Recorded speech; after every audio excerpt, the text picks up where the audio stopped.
Hello. आज हम यहाँ पर 10th क्लास का सेकंड चैप्टर साइंस का करेंगे, जिसका नाम है अम्ल, क्षारक एवं लवण।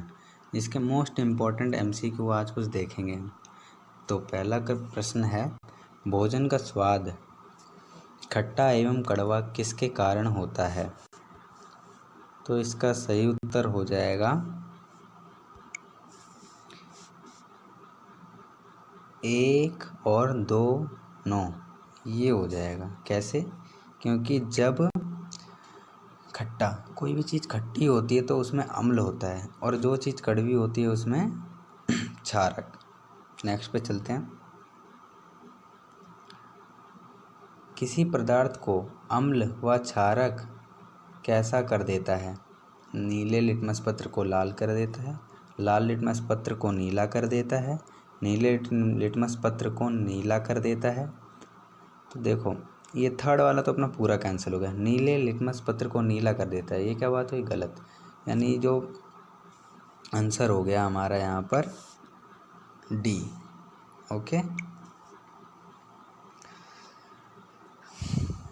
लिटमस क्या होता है? लिटमस क्या होता है? प्राकृतिक सूचक, कृत्रिम सूचक, संश्लेषित सूचक, 1 और 2 दोनों। इसका उत्तर हो जाएगा ए, प्राकृतिक सूचक। चौथा, अम्ल व क्षारक की जांच के लिए आप किसका प्रयोग कर सकते हैं? मेथिन ऑरेंज, फिनोल्फलेथिन, प्राकृतिक सूचक, 1 और 2 दोनों। इसका उत्तर हो जाएगा 1 और 2 दोनों। ठीक है, आगे चलते हैं अपने प्रश्न पे। लिखा है, अम्ल के अवशिष्टों के साथ धातु एक यौगिक बनाता है, उसे क्या कहते हैं? लवण, क्षारीय, लिटमस, कृत्रिम। इसका उत्तर हो जाएगा लवण। लवण कहते हैं उसे। ठीक है, अगले पे आते हैं अपने प्रश्न पे। के साथ किसकी अभिक्रिया द्वारा हाइड्रोजन गैस की जांच की जाती है? तनु सल्फ्यूरिक की अभिक्रिया, तनु सल्फ्यूरिक की अभिक्रिया। ये दोनों ऑप्शन एक जैसे हो गए हैं थोड़े। अम्ल एवं क्षारक द्वारा। और डी ऑप्शन है अपना 1 और 2 दोनों। इसका उत्तर हो जाएगा 1 और 2 दोनों। ठीक है, आगे चलते हैं अपने प्रश्न पे, जो कि 7वां है। 7वां प्रश्न बोलता है, उदासीकरण अभिक्रिया किसे कहते हैं? जल एवं क्षारक की अभिक्रिया के परिणाम स्वरूप लवण तथा जल प्राप्त होते हैं। हमें यहीं इसका आंसर मिल गया है, पहला। ओके, आगे चलते हैं। धातु ऑक्साइड एवं अम्ल के बीच होने वाली सामान्य अभिक्रिया को किस प्रकार लिखेंगे? धातु और अम्ल, तो ध्यान से देखो, यहाँ पर इसका साफ उत्तर पता चल रहा है, सी। ओके, आगे चलते हैं। धात्विक ऑक्साइड व अधात्विक ऑक्साइड किस प्रकृति के होते हैं? क्षारीय, अम्लीय और क्षारीय, भौतिक प्रकृति। इसका उत्तर है सी, अम्लीय और क्षारीय दोनों होते हैं। जल में अम्ल का विलयन कौन करता है? विद्युत चालन, आयन, लवण, विद्युत धारा। इसका उत्तर है विद्युत चालन।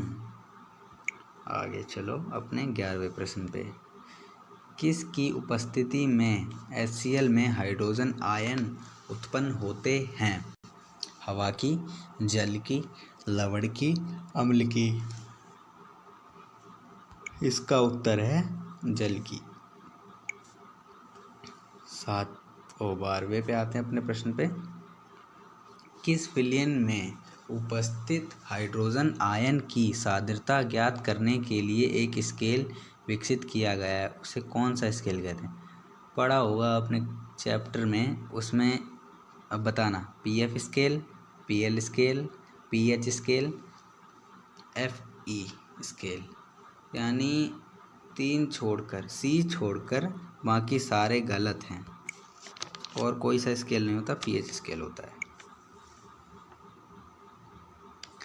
पीएच एक ऐसी संख्या जो किसी विलयन की अम्लता अथवा क्षारीयता को दर्शाता है।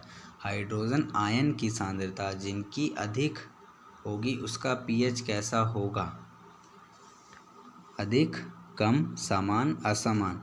इसका है कम होगा। 14 पे आते हैं अपने। उदासीन विलयन में पीएच का मान 7 होगा यदि पीएच स्केल में किसी विलयन का मान 7 से कम है तो कौन सा विलयन होगा? क्षारीय होगा, अम्लीय होगा, 1 और 2 दोनों, सांद्रता में वृद्धि। इसका उत्तर है सी, दोनों होंगे।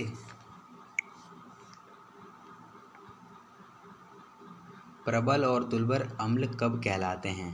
जब अधिक संख्या में H+ आयन उत्पन्न करने वाले, कम संख्या में H+ आयन उत्पन्न करने वाले, 1 और 2 दोनों, कम संख्या में H- आयन उत्पन्न करने वाले।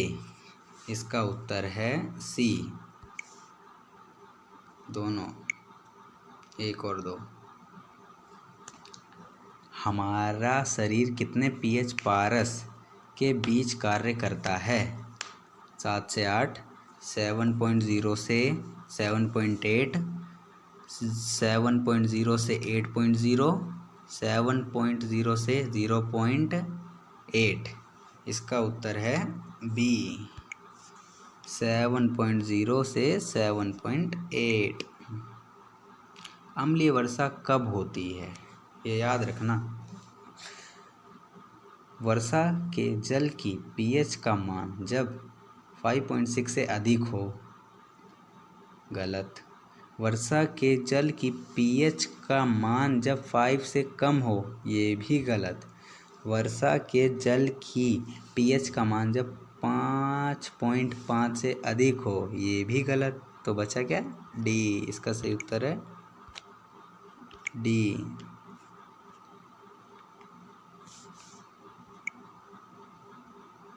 आगे चलते हैं। शुक्र का वायुमंडल सल्फ्यूरिक अम्ल के कैसे बादलों से बना है? मोटे, श्वेत, पीले, उपयुक्त सभी।